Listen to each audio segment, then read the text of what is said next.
사랑하는 성도 여러분, 그리고 진리의 말씀을 사모하는 모든 분들께 주님의 이름으로 문안드립니다. 오늘 우리가 함께 나눌 말씀은 위대한 설교자 마틴 로이드 존스 목사님의 깊은 통찰이 담긴 메시지입니다. 이 메시지는 녹음된 지 오랜 시간이 흘렀지만 그 안에 담긴 진리는 시대를 초월하여 오늘 우리에게도 동일한 위로와 도전을 줍니다. 오늘의 말씀이 여러분의 마음에 깊은 울림을 주기 원합니다. 잠시 말씀을 듣기 전에 이 은혜로운 메시지가 더 많은 영혼에게 닿을 수 있도록 구독과 좋아요로 저희 사역에 힘을 실어주시길 부탁드립니다.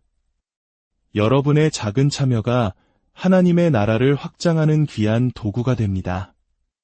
이 채널을 통해 주님의 말씀을 나누는 모든 분들의 삶에 하나님의 평강과 축복이 가득하기를 기도합니다. 오늘 우리가 함께 묵상할 말씀은 시편 42편 5절과 11절의 말씀입니다. 내 영혼아 내가 어찌하여 낙심하며 어찌하여 내 속에서 불안해하는가. 너는 하나님께 소망을 두라. 그가 나타나 도우심으로 말미암아 내가 여전히 찬송하리로다. 내 영혼아 내가 어찌하여 낙심하며 어찌하여 내 속에서 불안해하는가.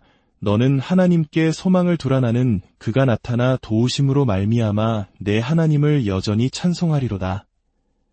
시편 기자는 지금 깊은 불행과 영혼의 고통 가운데 있습니다. 그는 하나님의 집에서 다른 성도들과 함께 예배드리지 못하는 상황에 처해 있었고 원수들은 그를 조롱하며 내 하나님이 어디 있느냐고 비웃었습니다. 그의 영혼은 깊은 수렁에 빠진 듯 낙심하고 불안해했습니다. 이것이 바로 오늘 우리가 다루고자 하는 주제, 영적 침체의 모습입니다. 성경을 깊이 들여다보면 이 영적 침체라는 주제가 얼마나 자주 등장하는지 놀라게 됩니다. 이것은 단 한 가지 사실을 말해줍니다. 바로 영적 침체는 하나님의 백성들에게 매우 흔하게 나타나는 상태라는 것입니다. 구약의 위대한 선지자들로부터 신약의 사도들에 이르기까지 믿음의 선조들 역시 우리와 동일한 영적 싸움을 겪었습니다. 그리고 이 문제는 오늘날을 살아가는 우리 그리스도인들에게 더욱 중요한 문제로 다가옵니다. 어쩌면 우리는 두 차례의 세계대전과 같은 인류의 큰 비극들을 겪어오면서 이전 세대보다 더 깊은 불안과 우울의 그림자 아래 살아가고 있는지도 모릅니다. 이유가 무엇이든 우리가 마주하는 현실은 수많은 그리스도인들이 불행해 보인다는 것입니다. 그들의 영혼은 낙심하고 그들의 내면은 불안으로 가득 차 있습니다. 저는 오늘 이 영적 침체의 상태를 심도 깊게 분석하고 성경이 제시하는 해결책을 함께 나누고자 합니다.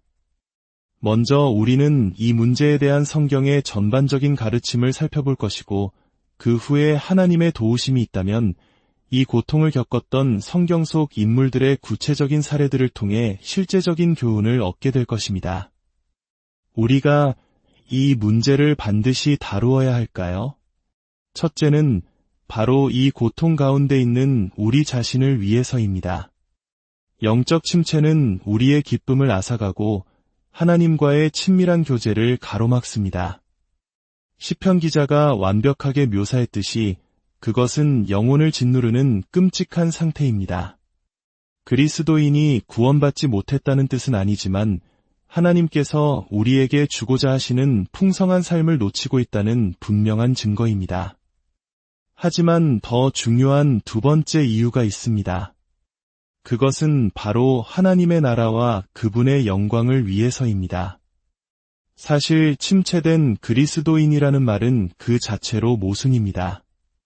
만약 우리가 계속해서 어둡고 침체된 모습으로 살아간다면 세상 사람들에게 복음의 능력을 어떻게 증거할 수 있겠습니까?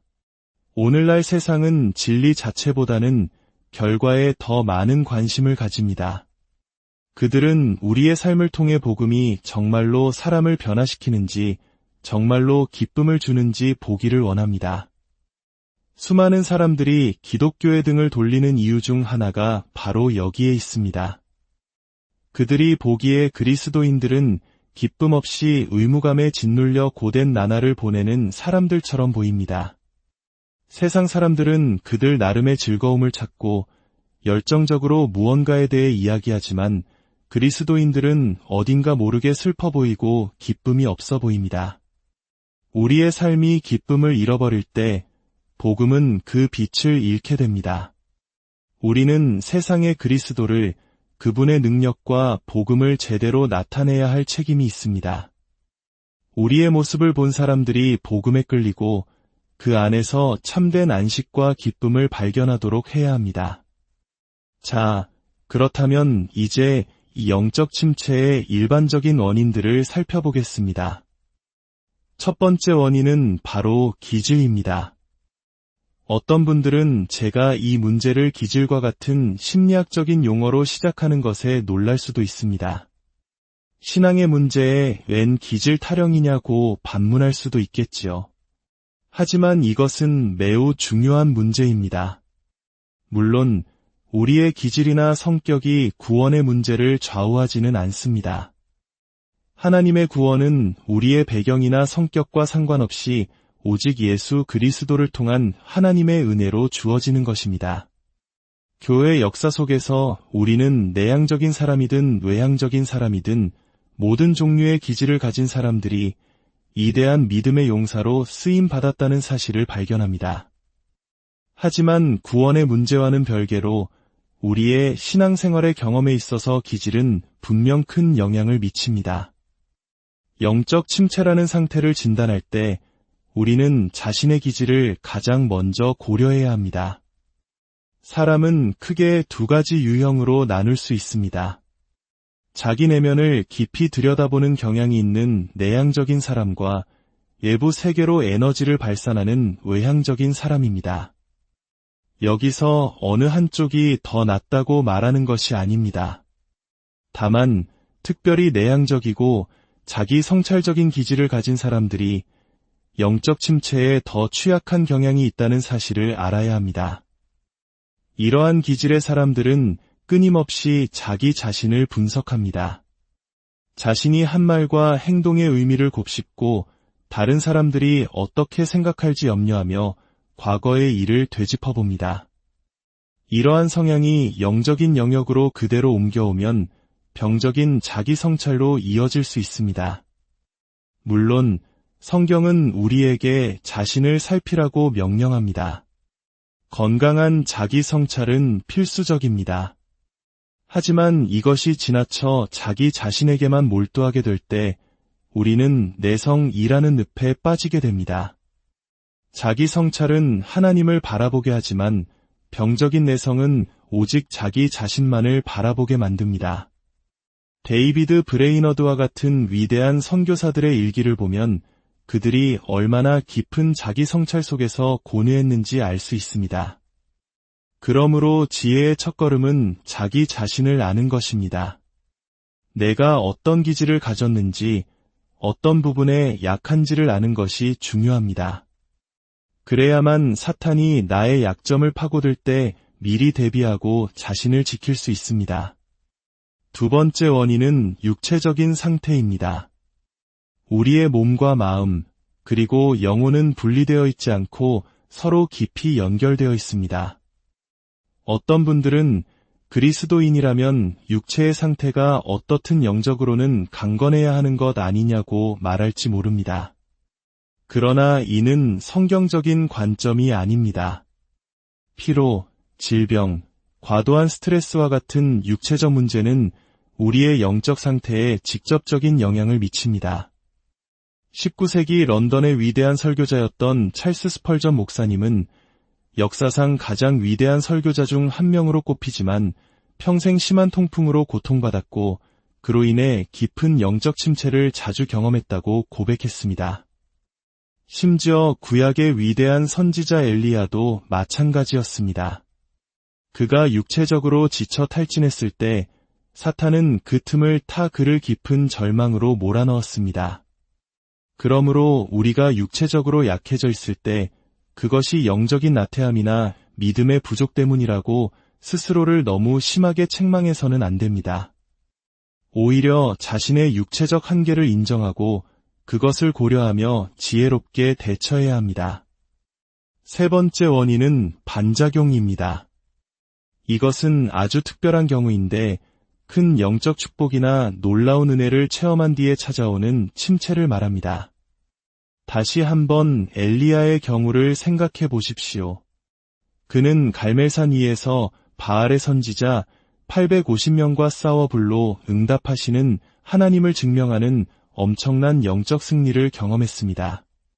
하지만 그 직후 이세벨 여왕의 협박 한마디에 두려움에 사로잡혀 광야로 도망쳐 죽기를 구했습니다. 이것이 바로 반작용입니다. 영적인 산정상에 올랐을 때 우리는 긴장이 풀리고 교만해지기 쉽습니다. 바로 그때가 사탄이 공격하기 가장 좋은 때입니다. 그러므로 큰 은혜를 경험했을 때 우리는 기뻐하고 감사하되 동시에 더욱 깨어 근신하며 스스로를 지켜야 합니다. 이 모든 원인들, 즉 우리의 기질, 육체적 상태, 그리고 영적 경험 후의 반작용은 사탄이 우리를 공격하는 통로가 됩니다.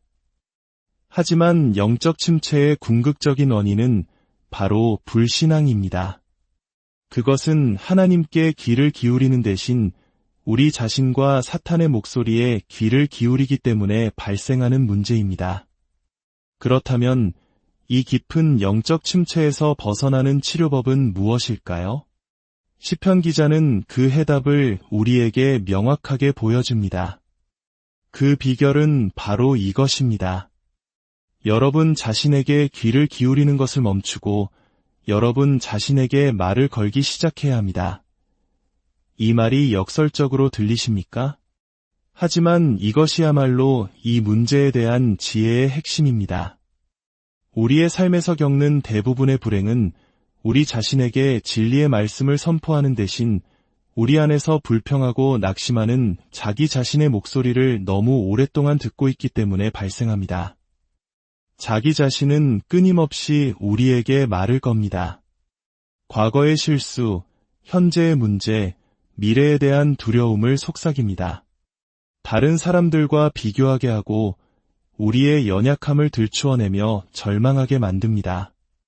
우리가 이 목소리를 수동적으로 듣고만 있다면 우리는 끝없는 침체의 늪으로 끌려 들어갈 수밖에 없습니다.